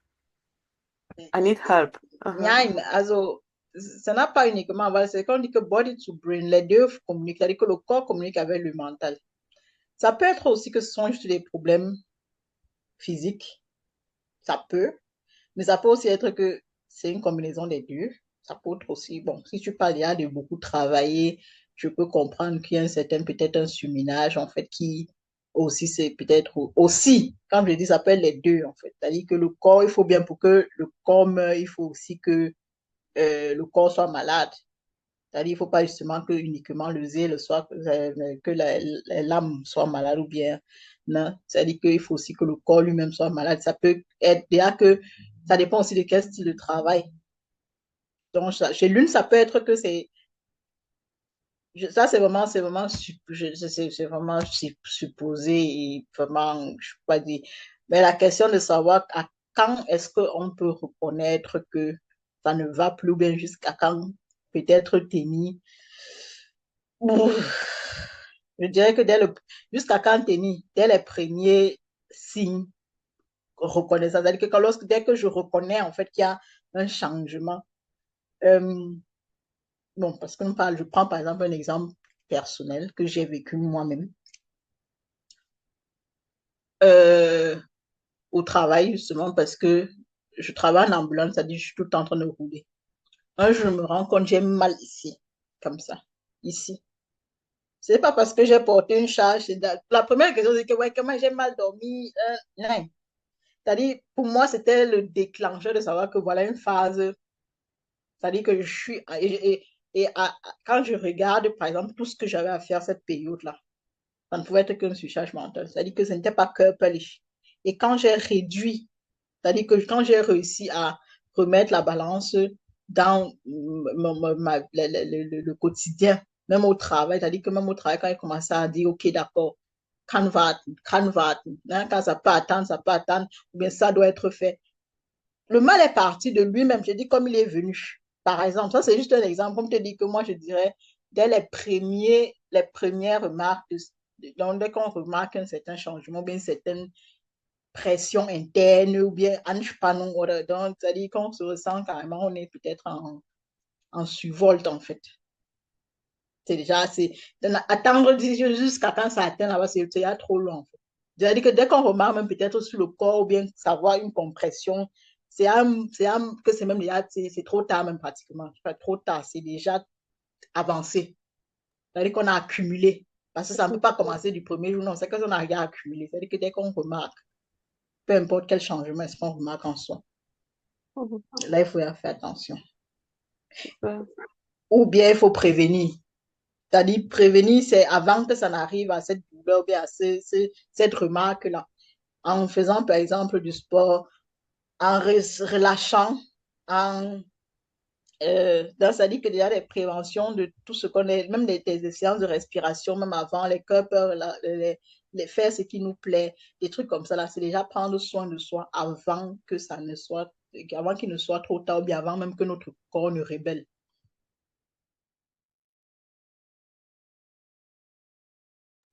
Oui, moi, je disais que moi, je m'étais rendu compte comment il ne peut pas voir les séries. Donc, moi, je me dis aussi que parfois, il faut choisir les choses, quelque chose qui peut maintenant passer avec la nouvelle situation. Il y a les gens qui aiment je partais au Cameroun, les gens aiment voir les séries. Je ne sais pas si c'est encore ça. Mais la période où j'étais partie, les télénovelas ou télénovelas, bref, les trucs latinos là. Et, et je voyais là, j'avais mes cousines là, les gens, elles voient ça en boucle. Moi, je sais que ça ne peut pas donner ici à élever les enfants. Donc, moi, je ne vois même pas ça. Moi, j'aime mes films, mais avec le livre, on ne peut pas faire ça. Je veux dire que ça, c'est la tactique. Moi-même, quand je vois le film, moi, j'aime directement l'action. Donc, les gens ne peuvent pas voir le film avec moi. Quand ça me dérange, je ne vais pas regarder la fin, un peu au milieu. Donc, c'est comme ça qu'on va fait. C'est comme ça qu'on m'a fait. Mais je trouve que, voilà, les novellas, voilà, merci, maman, nickel. Donc, c'est comme ça qu'on m'a fait. Et pour dire la vérité, ça me permet de mettre des temps. Moi, j'aurais dit que quand on couche les enfants. Et pour le livre, je connais ce que tu dis. Mais ça m'arrive, voilà, parfois, moi, c'est le sommeil qui me prend et je pars. Et je sais que moi, une fois comme ça, j'ai pris le livre. Je sais que moi, j'aime mon vendredi. En semaine, je ne me dérange pas. Le vendredi, même si je m'endors comment là, ok. Mais c'est là où c'est ça que je voulais pour apporter un peu, comme on dit, avec l'histoire triste de maman Honorée, là, pour un peu rire, là. C'est ce que je voulais raconter comme anecdote. Pour trouver quelque chose voilà, quelque chose qui nous fait plaisir et qu'on adapte avec le facteur temps de maman. Voilà, c'est ça que je voulais dire. Super. Maman Inessa, je crois que c'est la dernière question pour la soirée. Bon, ce n'est pas vraiment une question, c'est juste un rebondissement. Mais avant, j'aimerais d'abord dire merci à Maman Larissa pour la fructueuse présentation et pour les astuces partagées jusqu'ici. Vraiment, ça va beaucoup aider. Du fait que parfois, ce n'est pas toujours une maladie psychologique ou quoi que ce soit. Elle a précisé que c'était après un deuil, quoi. Donc, je me dis, il faudrait aussi regarder le côté traditionnel des choses.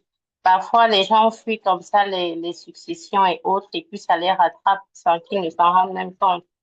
Donc, moi, dans ce cas, vraiment, j'aurais tout fait pour que la personne rentre au Cameroun. Parce que ce genre de situation ne veut pas forcément être résolu ici en Europe. Il faudrait d'abord qu'il regarde le côté traditionnel, si tout est OK, ou bien peut-être faire regarder par la famille. Peut-être que ça pourrait également aider. Bon, c'est ce que je voulais ajouter. Ouais, écoute, je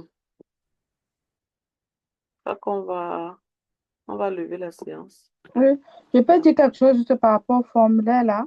Ok. Ça concerne, elle nous avait envoyé ça par rapport à la première rencontre qu'on avait eue.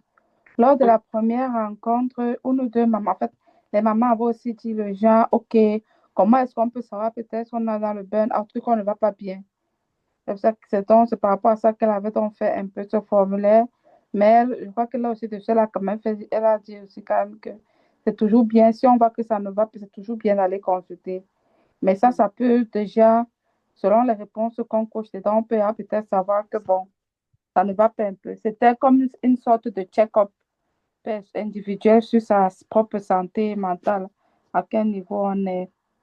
C'était un Bon, peu par rapport à ça. je demande parce que quand tu réponds, je crois que c'est par niveau, quoi. Par exemple, tu es assommé, jamais, très rarement et tout.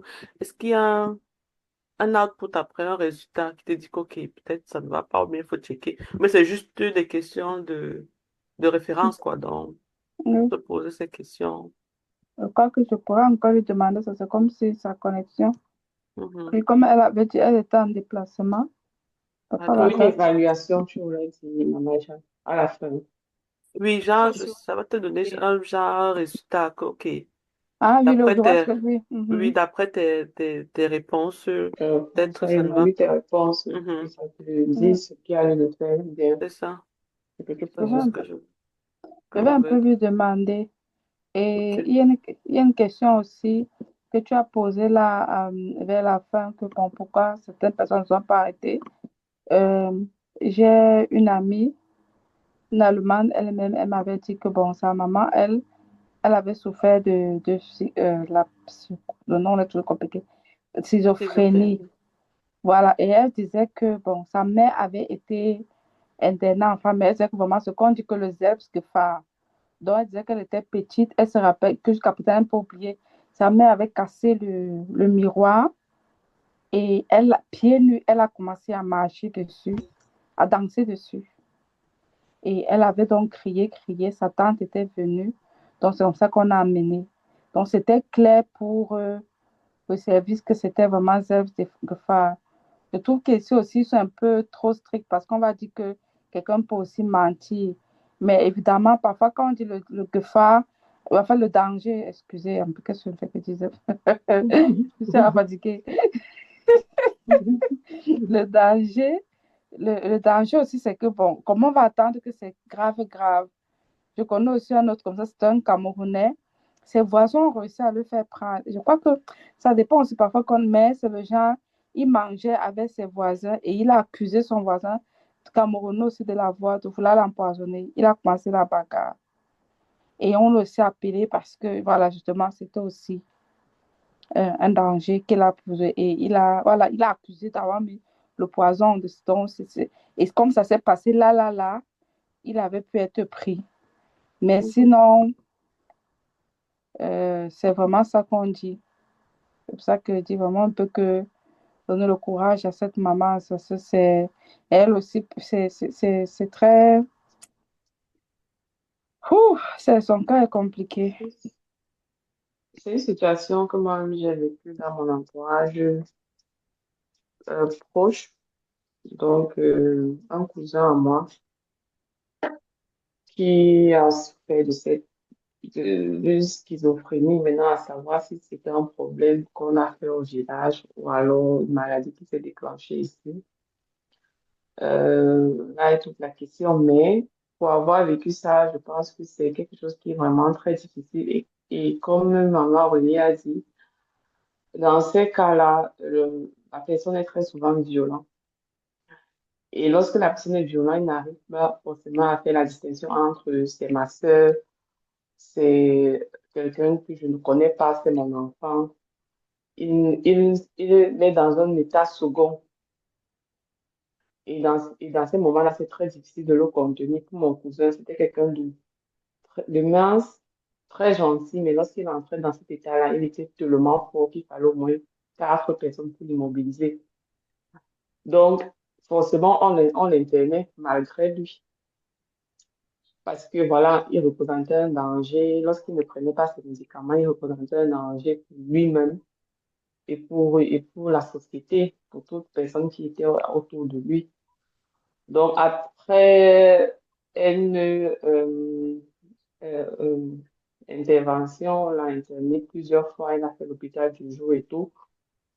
Ça n'allait pas parce qu'il récidivait et c'est quelque chose qu'il faut avoir un mental ou parce que en tant qu'adulte, lorsque on peut difficilement t'interner à vie, c'est-à-dire que lorsque on t'interne, ça va, on te fait sortir et maintenant il faut suivre le traitement toi-même. Ou alors si tu es entouré, il faut qu'on te suive. Et parfois, lorsque tu ne prends pas tu ne suis pas ton traitement à la lettre, parce qu'à un moment, tu dis que mais je suis même pas malade. Donc, lorsque ça va bien, tu dis que mais je prends ça, pourquoi je suis pas malade, je suis normal, pourquoi est-ce que je prends les médicaments? Tu retombes encore dans cela, ainsi de suite, ainsi de suite. Donc, heureusement, malheureusement pour lui, la solution qu'on a trouvée, c'est qu'il rentre au Cameroun. Heureusement, il est au Cameroun. Ça va pas forcément euh, très bien, mais ça s'est amélioré parce qu'il n'y a plus trop de crise. Donc, dans ces situations-ci, moi, je pense qu'en tant que Camerounais ou Africain, ce qui peut aussi nous aider, c'est de faire un retour aux sources. Parce que parfois, eux, ils savent peut-être mieux gérer parce qu'il y a la grande famille, on est tout le temps entouré, on n'est presque jamais seul. Parce que je suppose que si la copine sa copine, peut-être si elle peut au travail et les enfants vont à la crèche, lui, il reste seul. En ce moment-là, il fait quoi? Voilà, il peut se faire du mal. Et en l'occurrence, mon cousin, s'était fait du mal, il avait voulu se suicider. Il ne savait même pas ce qu'il faisait. Si nous n'avait été l'intervention, je ne sais pas comment est-ce que la police a fait pour arriver aussi rapidement avec les urgences. Il a été sauvé de justesse. Donc, il peut se faire du mal à lui-même parce qu'il veut détruire cette image qui le hante et voilà. Il veut en finir avec peut-être ce cauchemar, cette représentation qu'il a en face de lui et voilà. Donc, dans mon cas, ça nous a aidé de le ramener à la maison, donc au Cameroun, où il est actuellement beaucoup plus calme et on ne l'a pas perdu. Et on a failli le perdre. Donc, moi, je pense que pour les autres cas aussi que j'ai eu à écouter, ça a beaucoup aidé lorsque la personne est retournée au Cameroun. Donc, peut-être c'est une solution. Bien. Merci beaucoup, Claudia, pour cette astuce. Allez, là, nous sommes rendus à la fin, on a débordé déjà de 5 minutes.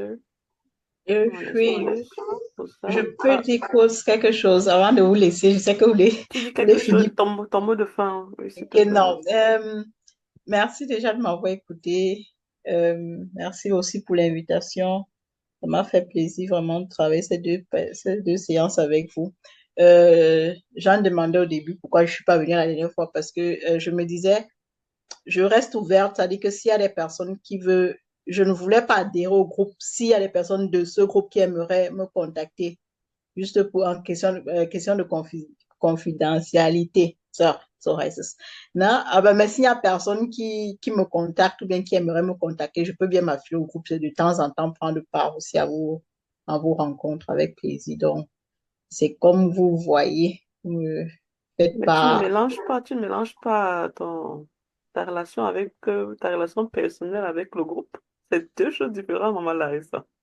Mais, je le fais, je le pense, je pense que c'est préférable ainsi parce que si par exemple quelqu'un me contacte avec qui on travaille, il ne faut pas qu'il ait cette sensation que quand je suis dans le groupe, si je parle, je fais une allusion à quelque chose, que ce soit peut-être de Ah, ce ok. que nous avons parlé. Non, c'est vraiment une question de confidentialité. Juste si quelqu'un me contacte, si personne me contacte, c'est pas grave. Il faut me dire, je peux. Ça fait vraiment plaisir de voir que vous avez ce groupe et comment vous fonctionnez. Ça me fait plaisir. C'est intéressant. Hum, Et aussi en dernier, j'avais envoyé une fiche. En fait, vous aviez demandé qu'est-ce qui peut donner la puce à l'oreille. J'ai envoyé un truc. C'est vrai il est plus ou moins complet parce que je ne vous ai pas dit comment est-ce qu'on le offre, hein, que j'ai pas donné comment est-ce qu'on reconnaît le résultat, quand est-ce que c'est grave, quand est-ce que c'est moyen. Ouais, euh, je le ferai par la suite. Je sais pas si vous avez, je crois ça au moins vous avez reçu On et a puis je reçu, aussi. on a reçu. Je Voilà, posais donc justement la question avant, par oui, rapport à donc comment est-ce que... oui, soit vous me contactez pour ça, mais je pense que c'est mieux aussi que j'envoie juste un truc qui dit au moins de tel à tel, c'est autant, ça veut dire Midler, ça veut dire non, je dois travailler dessus déjà parce qu'il a fallu aussi que je le conçoive un peu en français ainsi comme je vous ai envoyé là. Donc ça m'a valu un peu de temps et je trouverai encore le temps justement pour donner les, comment en fait venir au résultat la semaine Super, prochaine. super. Yeah. Merci beaucoup, Larissa, Yeah, vraiment. pas de quoi, merci à vous. Merci vraiment pour tes efforts, pour ton temps surtout. Moi, j'imagine